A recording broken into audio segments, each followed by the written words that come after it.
Okay. Um, how do I ask this?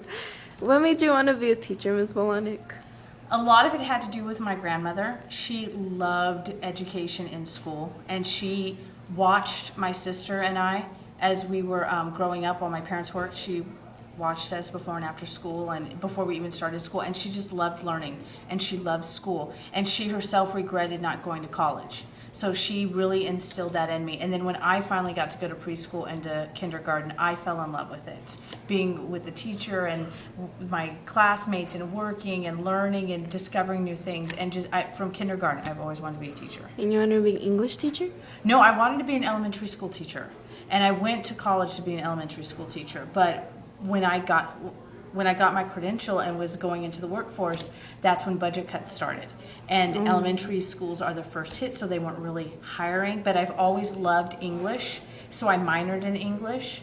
And since there were no openings in elementary school, I had enough units to teach at least at the middle school. So I was able to teach at the middle school, and then I just fell in love with working with teenagers and talking about literature and reading literature. It became a really big passion, so Yeah. I transitioned.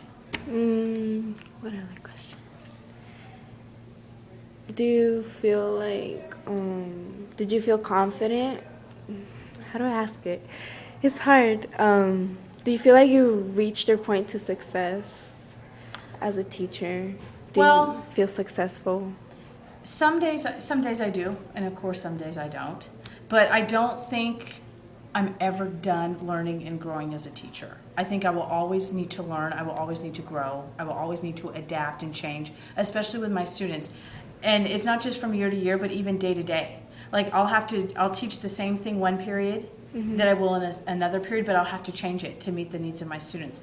And I constantly need to learn teaching techniques and strategies on how to reach the most amount of students as possible. So I don't think I've reached my pinnacle, my peak. I don't think I'm there. I don't think I'll ever be there, but I do think each year I'm getting better and better, I hope, at what I'm doing, and learning more and more and being able to apply that and use that. But I don't think I'll ever be done. I'll ever be at the top. Hopefully I'll keep growing and learning. So.